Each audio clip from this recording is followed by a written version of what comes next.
Hey, what's up, everybody? William Warfield here with you alongside Gary Ball. And Gary, we got a great guest here today, Jay Bilas of ESPN, joining us here today. Jay, how's it going?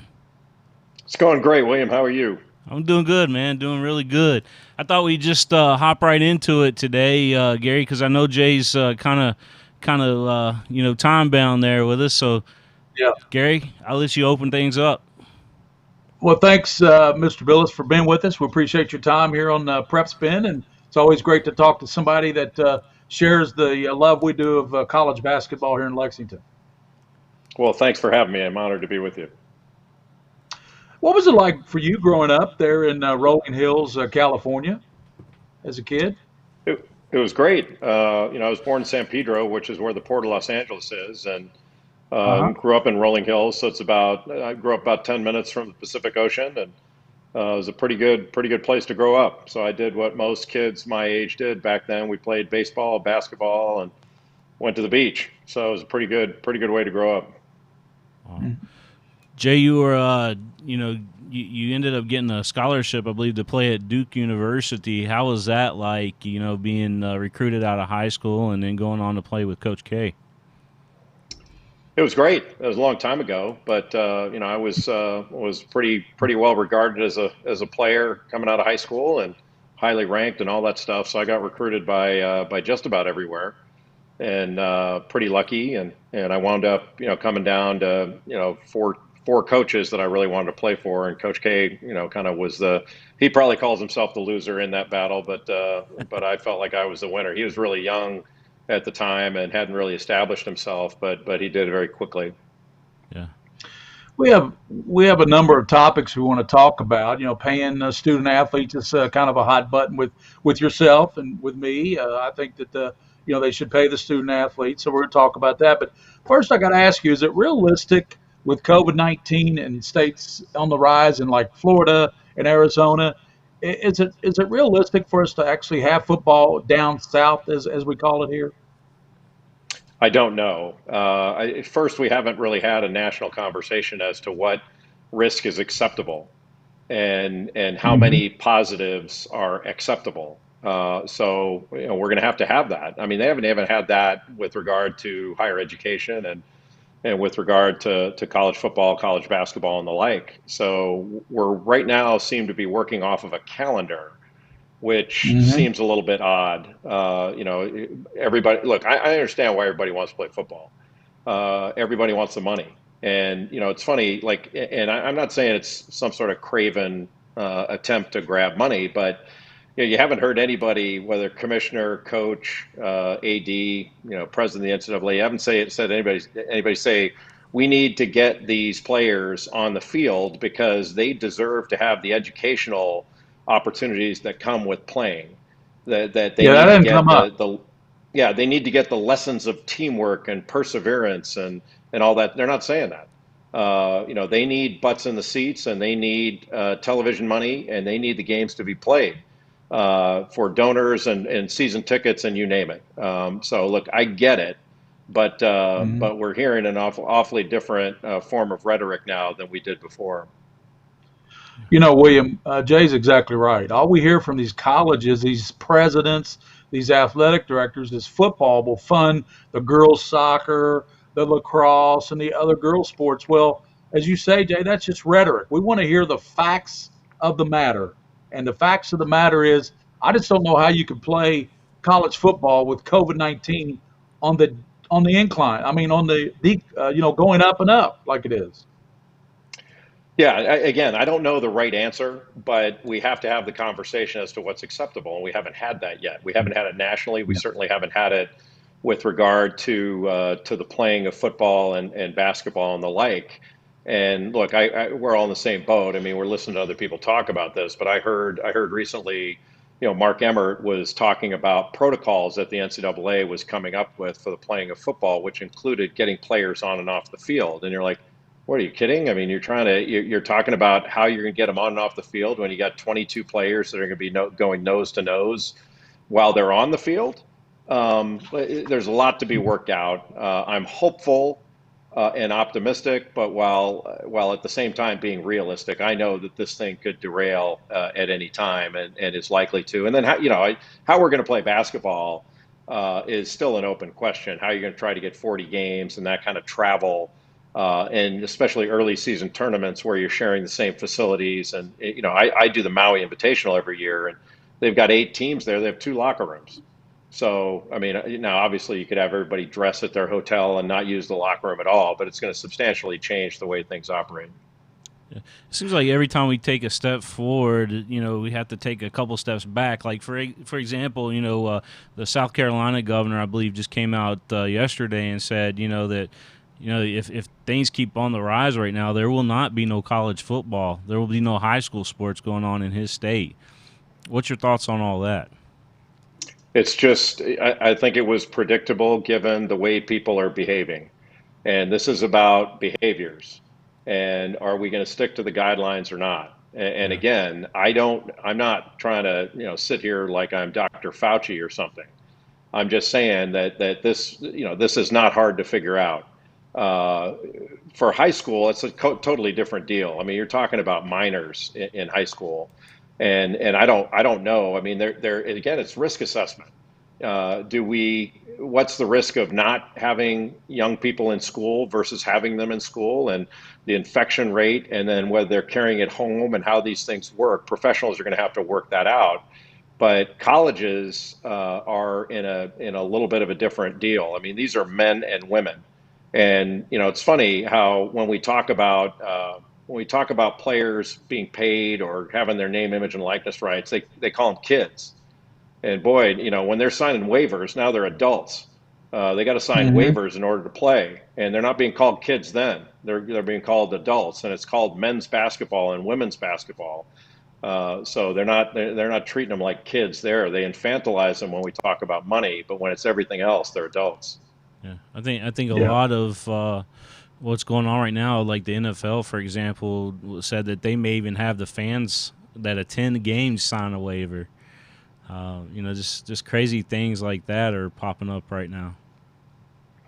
Yeah, and it may happen. I mean, I don't have a problem with that stuff. That's the way business works. But when you have all this flowery rhetoric about student athletes and being in loco parentis and all that stuff, and then you're asking players to sign waivers just to participate in what they call an extracurricular activity, it's not. It's pro sports, Yeah, and college sports is pro sports. They just violate antitrust law to fail to pay their labor. Gary. Yeah. I saw where Rick Pitino came out with a comment today that he felt like maybe college basketball, maybe that they should just play conference games in January and then go on to the March NCAA tournament. You know what? That makes a lot of sense. It makes sense, but there's no. I'm not sure that there's any sort of rush to make a decision right now. I mean, we're going to learn a Hmm. lot. It's only July, so I mean, you wouldn't say it's only July, or I wouldn't say it's only July for football, but it's only July for basketball. So there's still a ways to Hmm. go before the season is scheduled to start in November and games are to be played, and before you have students back on campus. So we're going to learn a lot more. We're going to see how this goes. But look, basketball is you know times five of issues that football does not have. I mean, football's got what, 5 road trips a year. Basketball's got over 20. And Yeah. then you get to the NCAA tournament. You got 68 teams. They're going to pile teams to Dayton for the first four, and then they pile 8 teams per venue at all these venues in the first and second rounds. I mean, that's a lot, and that's why they had to cancel this year. There's no way they could do it. And similar to next year. I mean, I'm not convinced that we're out of the woods yet, and we feel anyone can feel comfortable. We're actually going to play basketball, and who knows? Yeah. Look. I was watching something about a vaccine, and there's really good progress being made. So hopefully that works out, and we can get back to a more normal existence. But I think we have to be prepared that may not happen. Yeah. Yeah. Well, let's get back to a normal conversation here with just great things going on with you. How did you get your start in broadcasting? Well, I played and coached. I was an assistant at Duke for 3 years in the early '90s after I played pro ball overseas, and I had actually, I was getting married and had decided to practice law. I graduated law school, so I was just going to be practicing law in Charlotte, North Carolina, where we live, and I got a phone call asking me if I'd like to do some radio work. And so I wound up doing college games on radio, and one thing led to another. I started getting work from ESPN on television, and after a few years of that, they offered me a full-time position, and I had to decide whether I wanted to stay as a full-time lawyer or go full-time into broadcasting. I chose the broadcast field. I'm Yeah. still with my firm. I've got a position called of counsel with my law firm, but I don't carry a practice like I did before with a bunch of cases and all that stuff. I don't do that anymore. Yeah. It's Yeah. probably. I mean, I would imagine it's a lot more funner doing sports than out there practicing law. Yeah, it wasn't a hard decision if fun was gonna lead the way. Yeah. Yeah. Gary. Dick Vitale has gone on record of saying that the NCAA cannot probably withstand another loss of March Madness. That would be 2 years in a row. And I think that if that happens, it could go a long way in determining college basketball. It's not. I don't think it's dead, but I think that would really hurt it. Yeah, the NCAA is going to be fine. I mean, it's not that big of a problem. Look, this is a catastrophe for so many different industries, but college sports is gonna do fine. Higher education, some schools are going to have some serious problems because they're not funded properly, and you've got other places that have spent money like drunken sailors, and they have debt service that they're not going to be able to meet. But that's Right. true in a number of different industries. We're going to lose, all kinds of businesses and restaurants, and people are losing their jobs. There are all kind of catastrophes economically going on. But as long as this doesn't drag on for a period of years, I think we'll look back on this as a horrible happening and tragic in so many ways. But we've had catastrophes in the past that our grandparents went through. Our grandparents went through a hell of a lot worse than we're going through now. Yeah. So, Hmm. while we're all complaining about how difficult this is, and it certainly is, and it's tragic in so many ways, and I don't want to diminish that. I don't think my grandparents would look at us thinking that we had it worse than they did. I think they would Right. say they had it worse. Yeah. Absolutely. Yeah. What do you think about the NBA bubble in Orlando and what they're doing? I hope it's successful. It's very creative. It's going to be a challenge for everyone involved. I think for players to be isolated that long from their families is Hmm. going to be a challenge, and it's going to be a mental health challenge, I think, for everyone. A lot of this has been a mental health challenge for everyone. But Yeah. I mean, even for people who are working the events, the broadcasters and people that are working in sort of the media field, the folks that are running the cameras and producers, directors, the like, they're going to be separated from their families too. I mean, this is a Right. lot of sacrifice being made for this. So I'm hopeful that it Hmm. goes really well. I'm hopeful baseball goes well, the NFL, college football. I hope it all goes well, and we can figure out a way to get to some semblance of life. But I've had since March 12th when the ACC tournament ended. I was working the ACC tournament, and that was only an hour and a half drive from my home. Since then, I've been out of Charlotte for 24 hours, and I got on one airplane, and it was to go to Chicago, and it was a surreal experience. It is clearly not normal, and so I don't know when we're going to get back to it, but I'm hopeful that all this goes well so we can. Yeah. I normally do. I work. I don't know if you know Brooks Downing or not, but I do a lot of his I do know basketball Brooks. events. Yeah. So during Thanksgiving, we're for 2 weeks straight. Before Thanksgiving, after Thanksgiving. So I literally haven't been in, had a Thanksgiving with my family for the last, I guess, 5 years now. But I can only imagine how you guys feel being out on the road every single night. Well, it's not that difficult. I mean, it's a great job. We have to travel. I mean, salespeople travel. People travel for their jobs all the time. So I'm not crying about that. I have a great job. Now every game that I have is an away game. It's not like Hubert Davis actually pointed that out to me when he went back to be an assistant coach at North Carolina. I was saying that, hey man, you're going to be busting it and traveling all over the place. And he says, I'm going to travel less than you. And I said, why? He goes, half our games are home games. I sleep in my own bed. And he says, as broadcasters, all of our games are away games. And I never really thought about it that way until he pointed that out. It's true. So I'm gone a lot. I stopped counting how many nights away from home I spend. But that's just part of the business, and I don't have any problem with it. I try to make up for it in the off season. I'm way more protective of my off season now than I was 10 years ago. Yeah. And I make sure that I turn down things that I used to say yes to, just because I owe it to Mhm. my family to be around more when I can be. Yeah. It's good Mhm. advice, Gary. You know, Jay, when you look at college athletics and you look at the fact that they've never paid a college player, they always use this amateur, status as a reason. But can you reason with why the NCAA won't pay I mean, it makes no sense to me that they don't pay college athletes. It just makes no sense. Oh, it makes perfect sense to me. They don't want to. I mean, Yeah, if well, if yeah, we didn't have to pay our employees, we wouldn't want to either. I mean, I have yeah, people that come to our home and do work all the time. If I didn't have to pay them, that'd be great. It wouldn't be fair, it wouldn't be right, it wouldn't be moral, it wouldn't be ethical, but it'd be great. yeah, But that's why they're doing it. They know they don't have to, and so they're relying upon sort of this antiquated notion of amateurism, which has frankly never existed. It's always been a lie.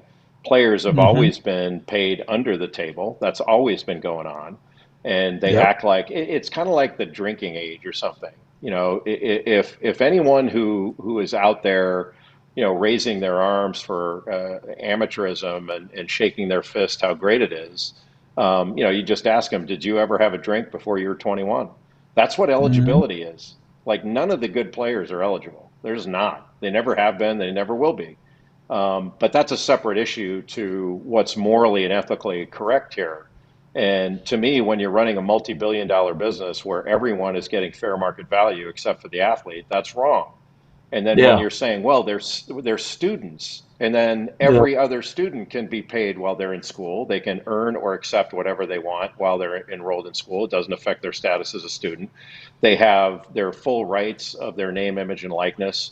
They're not prohibited from cutting a deal with the school to use university marks in promotions. A music student on scholarship can cut a record, can appear on television, can make money playing at a local theater. You've had actors forever. You even have professional athletes playing college sports right now. You've got professional baseball players that play college football and college basketball. That's been going on forever. So it doesn't make any sense. It's wrong, but they're going to fight tooth and nail so that they don't have to provide anything. And if they do, they're lobbying Congress for a federal antitrust exemption, so they can continue these practices with the government's blessing. And I don't think they're going to get it.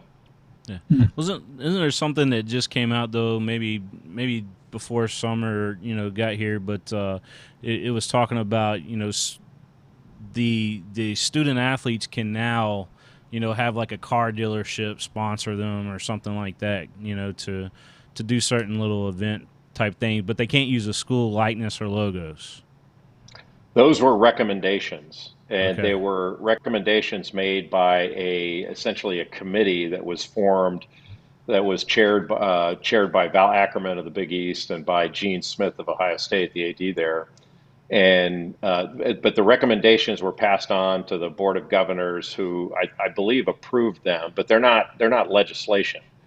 Okay. But buried in those recommendations were sort of, we'd like to allow this with guardrails, which guardrails mean restrictions, as long as it fits within the collegiate model, or that they have an antitrust exemption, or Congress preempts all these state laws.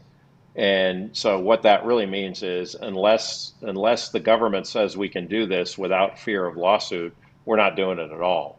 So, they're not doing this, and they don't want to, and they're not going to, absent Congress making it, sanctioning it for them.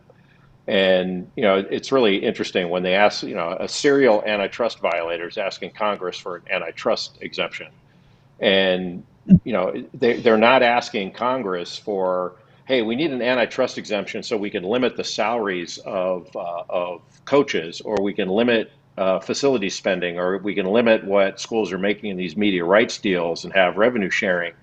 They're not asking for that for the benefit of higher education. They're asking only that the athlete be restricted so that they can continue to make all the money. And I mean, even Greg Sankey, the commissioner of the Southeastern Conference, said before Congress the other day, boy, if players can make money off name, image, and likeness, that could really hurt women's sports. You're like, hurt women's sport? Like, what nonsense is that?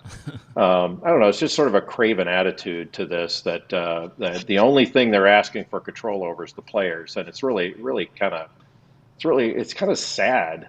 But they've painted themselves in this corner because they've also testified under oath in federal court that if players are ever to get more than a scholarship, specifically name, image, and likeness rights, they'd be shills for products, they'd be professionals, they'd be employees. And so if they were to voluntarily give an inch on that, then any court with a functioning brain would say, well, wait a minute, you said they'd be professionals if they got any more than this, so why should we limit it at all? So they're in a bad spot here, and they're begging Congress and spending a lot of money to lobby Congress to bail them out of it. Yeah, and then you got the other thing where the NBA D League is now offering the elite kids a little pocket change. So it kind of is, I mean, for the elite kids coming out of high school, the top recruited kids, it's kind of hard to go to college now, isn't it, with that on the table?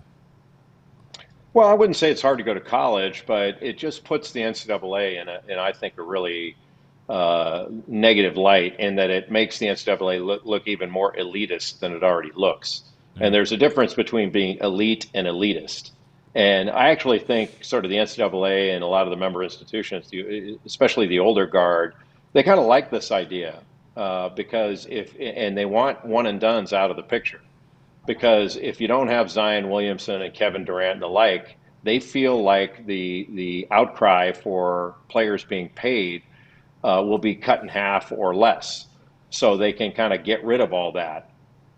And I find it kind of curious that, institutions of higher learning are encouraging young people to bypass college altogether. It's almost like they're saying, if you don't want to be Shane Battier or Bill Bradley, we don't want you at all. And I think that that really is kind of a negative thing. It's a negative perception to have.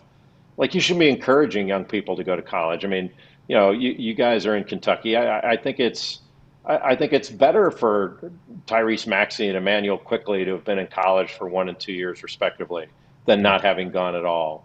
They're more likely to come back. They developed a great relationship with a terrific school. What's the harm in that? It's nothing but a plus.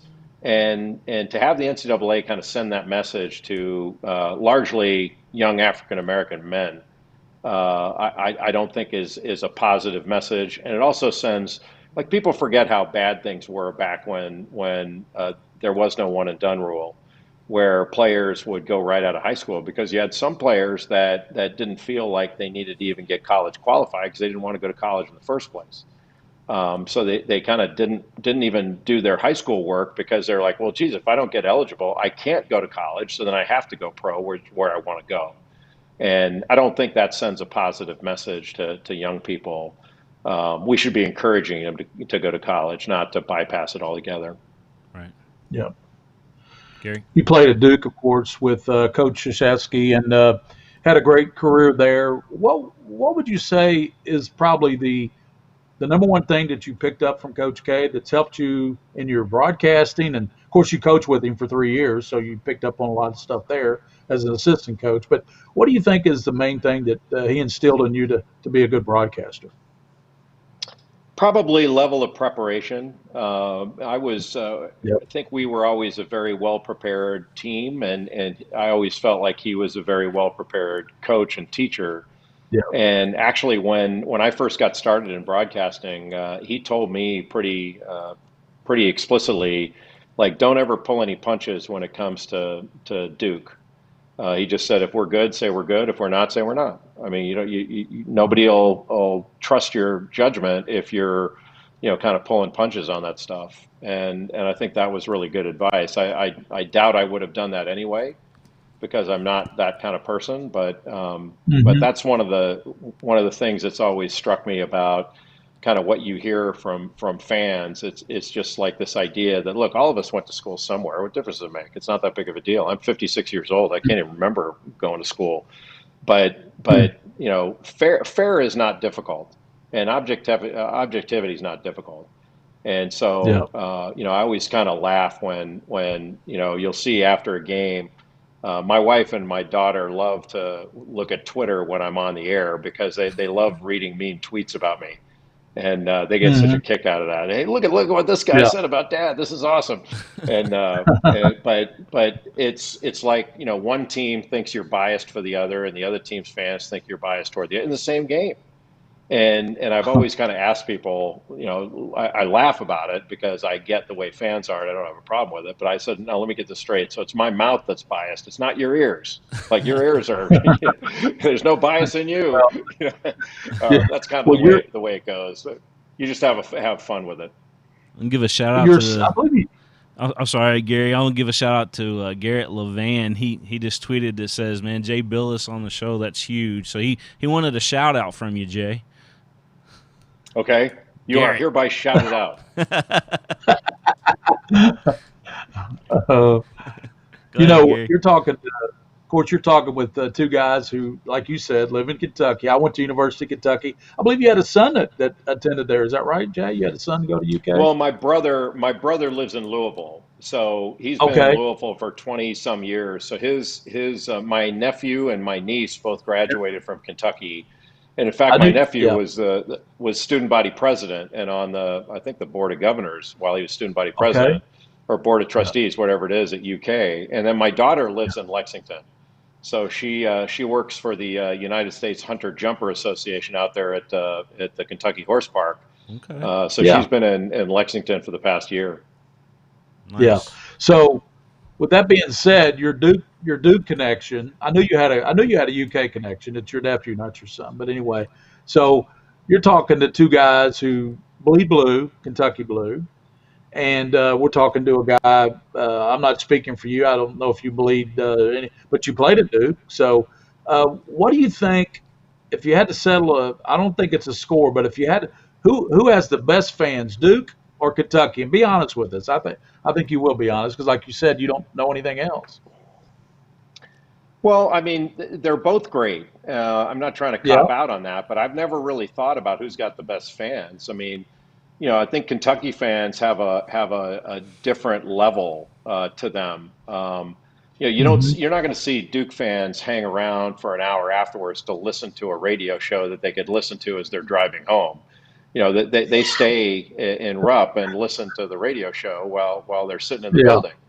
And so Yeah. there's kind of a different level there. Yeah. I've actually thought of the folks at Rupp that go to Rupp, the Kentucky fans, more like a football crowd, and by that I mean not anything other than, like, it's almost like an all day tailgate for the game, and it's like a Yeah. social event.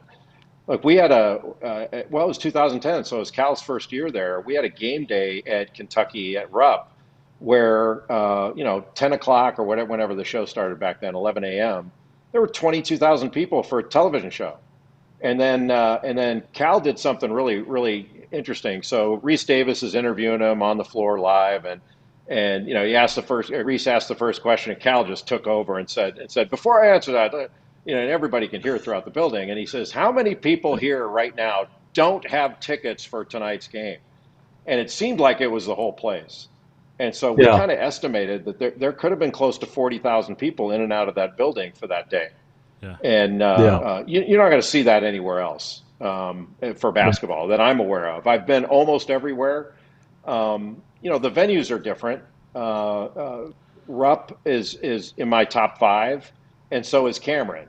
But Mhm. Cameron's smaller and is more like Wrigley Field, and I'd say Rupp is more like Right. uh, you know um, Fenway or something like that. I always Yeah. call Kansas. Kansas is my favorite place Hmm. because, like St. Andrews and golf, it's my outside of Cameron, having played there was kind of neat. But it's not the best place to broadcast from.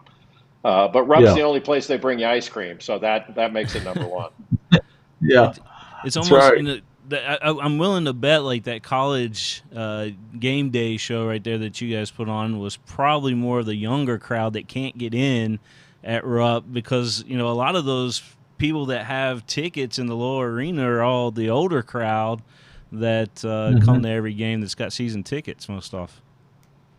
Yeah, I didn't notice that. There were all kinds of ages in there for the show. And again, this is 10 years ago, so I don't, I Right. can't remember, greatly. But we've been there so many times now, and they always show up. There's just a passion for the game there that I don't want to say it's unmatched, but it's on. Let's put it this way: it's on the top tier, and they're or the top shelf, if you will. And there are not a lot of other bottles up there. Kentucky's one of the very few. Yeah. Gary. Jay, I would have to ask you. When you look at college basketball, how do you see it growing? What do you see it happening 5, 10 years down the road? Do you think? I mean, we both agree that the NCAA is not going to, if they don't have to pay a guy to come and clean their gutters out, they're not going to pay him. I understand that. It's ridiculous, but I understand that. What do you see the game? Do you see any major changes or evolutions of college basketball 5, 10 years from now? Oh yeah. Oh, I think it's going to change. I would just wish I knew exactly how. I think it'd be foolish to claim that it's not going to be vastly different in the future than it is Mhm. now. I mean, I could not have fathomed the way the game is now when I was playing. And I realize that's 30 years ago, but it's Is the so different now athleticism? than it. Yeah, is the Yeah, the athleticism of the players players? are.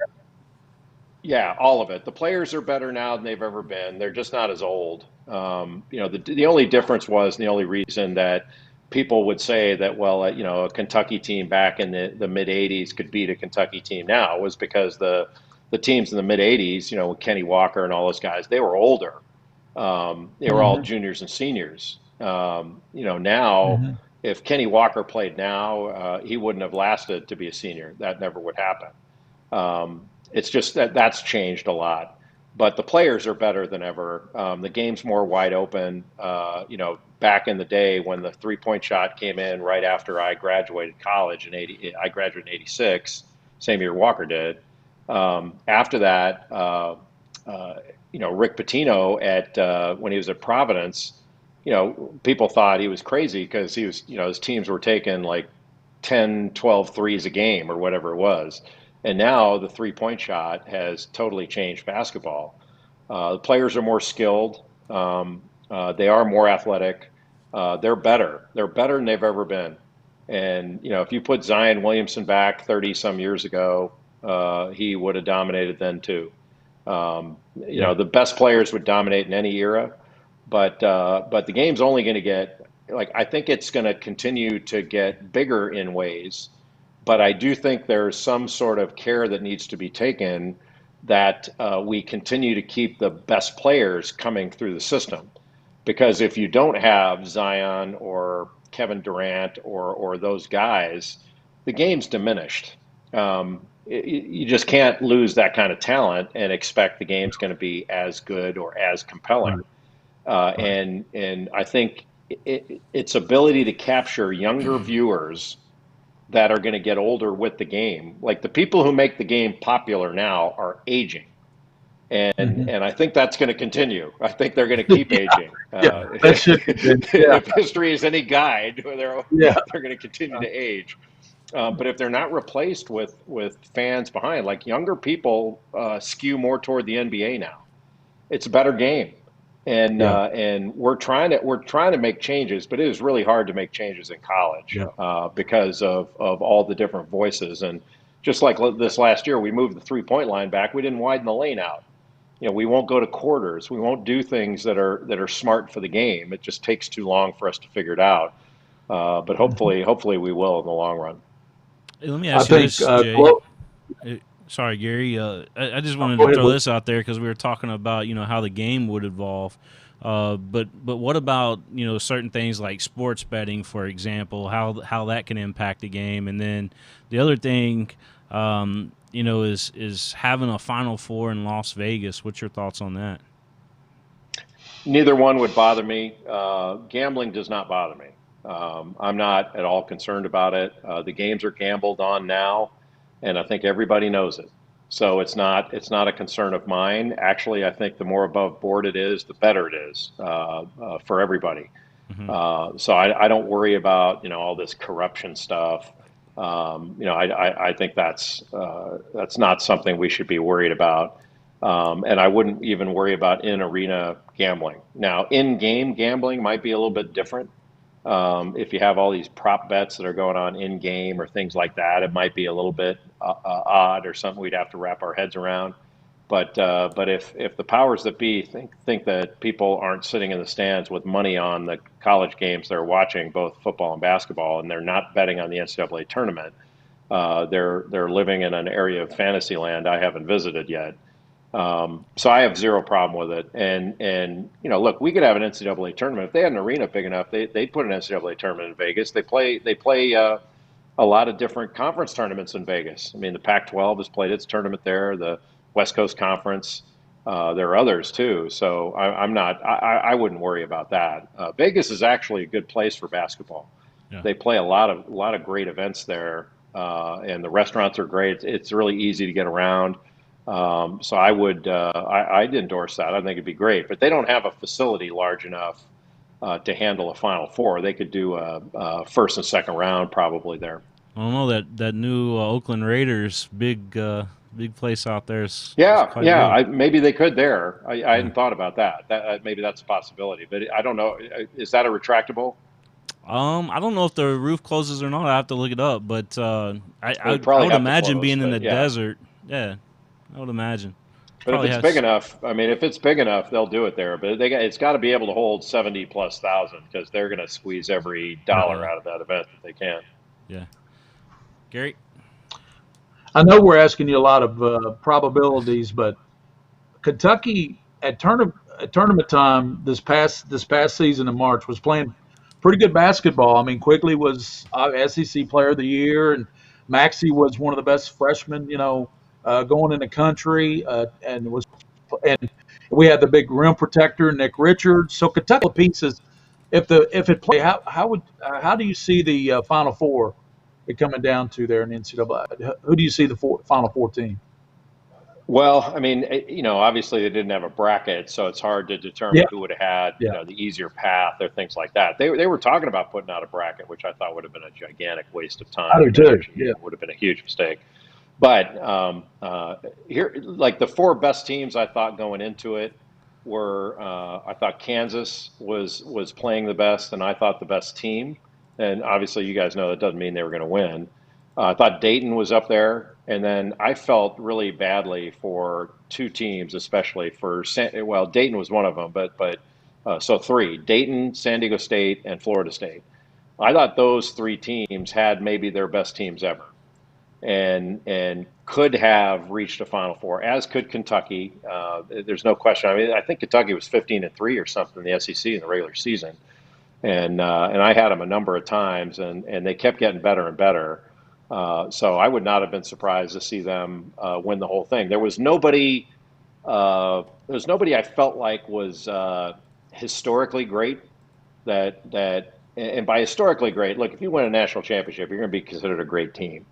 yeah, But when you start talking about historically great, you're talking about the teams that come up first among the national champions. And there are certain teams that have won that you haven't had in that discussion. And I don't think anybody this year would have been in that unless Kansas were to have ripped through would have ripped through the NCAA tournament and won it going away. But everybody, like, there were a bunch of teams that had a chance, and Kentucky was certainly one of them. Mm-hmm. Yeah. Just real quick, here's that new Raider stadium. I just thought I'd throw this up real quick just so you guys see what I'm looking at here. So it does look like it does have a roof. Looks closed. Yeah, that might be a good spot. It's like the Yeah, that new might be a good one. Wimbledon. Yeah. I'm in. I'm Awesome. in. Yep. Awesome. So let me ask you this, because we do have a very large high school audience that would be watching today. What would you tell high school kids right now looking at the college game, and then recruiting decisions? You being highly recruited yourself from the University of Duke, or Duke University. What would you tell a high school kid right now, knowing the college landscape the way you do? Well, I actually do this a lot because I have my own basketball camp and Right. during the summertime, so we get a lot of recruited athletes that come through there. And so when I talk to parents or players, I really talk more or less about gaining exposure and all that, because if you're good, they'll find you, and more Yeah. about finding the right environment. If you're a parent that's got a good player, and really you're putting your son or daughter into an environment. So I'd be looking at not just at, hey, what position is my kid going to play, or what kind of style of play is it, and is it going to feature my player, all that kind of stuff. And I'd be looking more at, who are the other players you've had, what have they gone on to do, what's the what locker room are you putting your player in, your son or daughter, and what environment are they going to be in? Because I heard this a million years ago, but it's almost like you put your kid in an environment full of knuckleheads. Don't be surprised when a knucklehead comes home for Christmas. Yeah. And I really believe that. I think it's funny, we talk all the time when we're trying to diminish these players, and say, well, only a precious few of them ever go on to make any money in the game, Mm-hmm. which is a lie. A lot of players go on to make money. I made money as a player, and I wasn't that good. But players have long lives in the game. You could argue that John Calipari could never have made a nickel as a player. He'd probably tell you that. Mm-hmm. So he played for the love of it and all. But look at the long life that he's had in basketball. So the idea that you're Mm-hmm. not going to make money and have a career in the game is a lie. You can have a magnificent, wonderful, rewarding career in the game and not be that good of a player. That has nothing to do with the rewarding experience you could have. So the environment you're in is, I think, the biggest issue, rather than is my player being seen, and where is he or she ranked. Your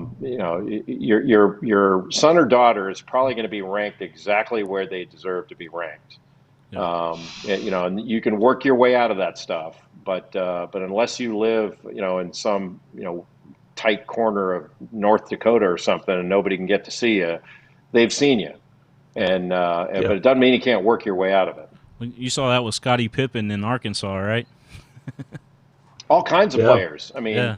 I tell a story every year at my camp about, we bring the players in and we evaluate them. We give them each a written evaluation, but we tell them and their parents at the beginning, we don't, with some exceptions, we've never seen the overwhelming majority of you play before.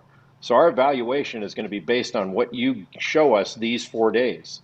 Now, this may be the best 4 days of your basketball life, and our evaluation overdoes it, and maybe you're really not this Mm-hmm. good, or it could be the worst Yeah. 4 days of your life, and you're way better than the evaluation. So take it for what it's worth, but also take it for to help you, and if it motivates you, great. And I tell a story about Michael Carter Williams, played at Syracuse, that when he went to a camp in the Poconos when he was a kid, and they told him he was a Division III player, and he Yeah. tacked it up in his bedroom, and he worked to prove it wrong, and played in the NBA.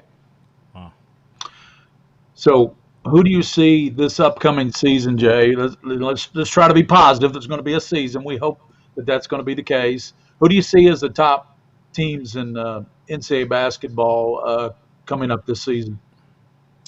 be a lot of the same suspects that we Same. see year in and year out. It's a lot like football. It'll be the same, a lot of the same teams. But you Yeah. know what, Gary, it's gonna largely be determined by what players come back. And so it's obviously an unusual year, but the players don't have to make their decisions on whether to stay in the draft or come back until August, because the Wow. draft isn't going to be until the middle of October. So Yeah. I don't really know, honestly, how sort of this COVID-19 is gonna shake out with regard to decisions. So is the uncertainty going to mean that a player is more likely to stay in the draft because they may say, well, why should I come back to school when I don't even know there's going to be a college season? Or does it mean they go, there's so much uncertainty, I'm better off going back to school? I don't know how that's going to shake out. My sense is, and I'm just guessing, you'll probably see more players stay in than come back, but they still have a fair Hmm. amount of time because we don't have a combine. We haven't even had a combine. I don't know if they're going to have one. They probably won't. Right. Yeah. So you're going to be operating with a different amount of information and arguably an information deficit. So, for example, like if Luca Garza stays in the draft, Iowa's not going to be as good. If he comes back, they're going to be top 10, top five. But it's Hmm. decisions like that are gonna be key. Yeah. Yeah. And will Sarr be eligible in Kentucky? From the transfer from Wake Forest, the transfer. Will he be eligible? Who knows? Should be. I would expect that he would, but who Oh, knows? You never know what's going to happen. I mean, I he mean, played. My right. son was a teammate of his at Wake Forest. Olivier's a really good player and a great young man. Yeah. Yeah. But I can tell you, like you guys know the transfer rules as well as I do. I just don't understand what the big deal is. Like what's the point Yeah. of making Olivier Sarr sit out? Do they want him to be 24 when he graduates? It's silly. Let him play, and he's not Yeah. going back to Wake Forest no matter what. And do they think it's a good thing if they say, well, you can't play, and it pushes him to go back to France or go to the G League or something? It's just not. Let him play. It's not that big of a deal. yeah, I know Coach Cal's got a lifetime contract with UK, but if there was one guy out there when Coach Cal decides to hang it up that's in the coaching landscape now, who would be that guy that would replace him, in your opinion? Oh, they'll call me. Yeah, I'd be the first phone call. Yeah. So, I don't know how I'll be feeling that day. So maybe I'll take it, maybe I won't. If ice cream's in the contract, I'll take it. If I can eat ice cream during the games, I'll take it. Yeah. I have no Well, what idea, about Coach? William. I mean, Yeah. if Cal quit tomorrow, I have no idea where Kentucky would go. That's one of those things I said, that it's almost like the Duke or North Carolina. Like there are so many ways you could go. The one thing Kentucky's done over the years is they've not been. Kentucky's been, I think, smart in not limiting their hires to former Kentucky people, and that I think that's a very smart way to go about it. Yeah. Because why would you close down? Most of the time, the person that built the program into what it is wasn't from there in the first place. And so why everybody that comes after the person that built it up, like Rupp went to Kansas. So yeah. why everybody, thinks it has to be, and Kentucky's not done this, but why people would think it would have to be a Kentucky guy, a quote unquote Kentucky guy, because, when you talk about people replacing Coach K, the only thing people talk about are former players, Right. or North Carolina's former players. And I think that's limiting. And maybe a former player is the best candidate.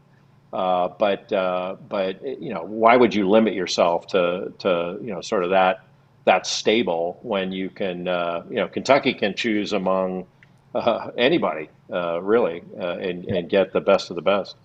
Yeah, Yeah. that's a good answer. Well, Jay, we certainly appreciate your time today. I know you're busy with you got a lot going on Yeah, I'm right really now. I busy, know. really busy. Yeah, we are too. I'm We either we going to talk. hit golf balls or I'm going to watch Netflix. So Yeah. you didn't really take me We away from a whole lot. Anything good on Netflix you recommend? Yes. So I did Game of Thrones, which I had never seen a second of, and I'd heard about it. It was awesome until the end. I thought the ending Yeah. sucked, Yeah. but Yeah. it was great. I've done Ozark. Yeah. if I can't sleep at night, I watch comedians in cars getting coffee, which is fantastic. Have you seen that? That's Jerry Seinfeld doing that. I have, yeah. I watched all of Narcos and Narcos Mexico. I'm a huge fan of the Marvelous Mrs. Maisel on Amazon Prime. That was excellent.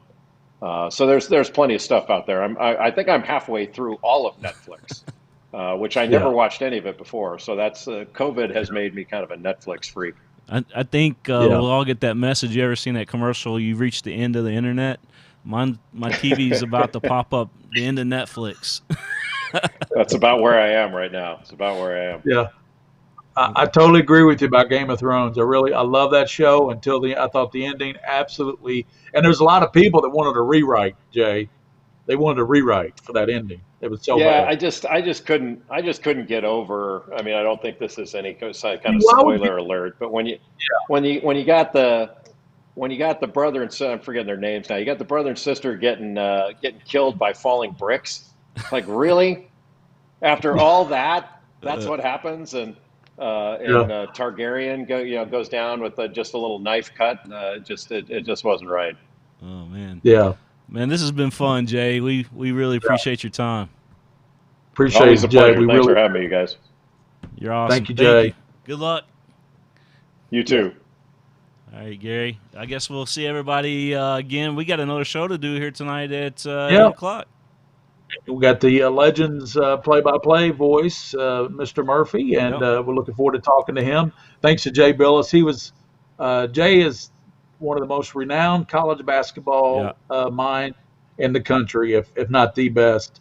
You Just could listen to just. him. I mean, he. Just his presence on there. You could tell how smart he is, how well educated Yeah, he is. That yeah, yeah, just a great guest today, man. yeah.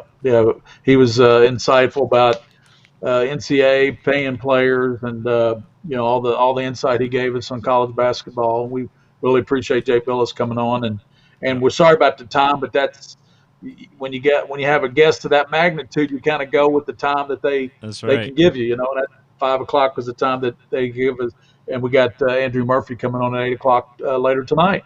That's awesome. The new voice of the Legends joining us Yeah. 8 o'clock. Well, we'll take a 2-hour break, Gary. We'll be back. All right, be back, William. Uh, Look forward to it. Yes, sir. All right, everybody. We'll see you guys again at 8 o'clock tonight here on the PrepSpin podcast with the legend Gary Ball. I'm the King of Stream, William Warfield.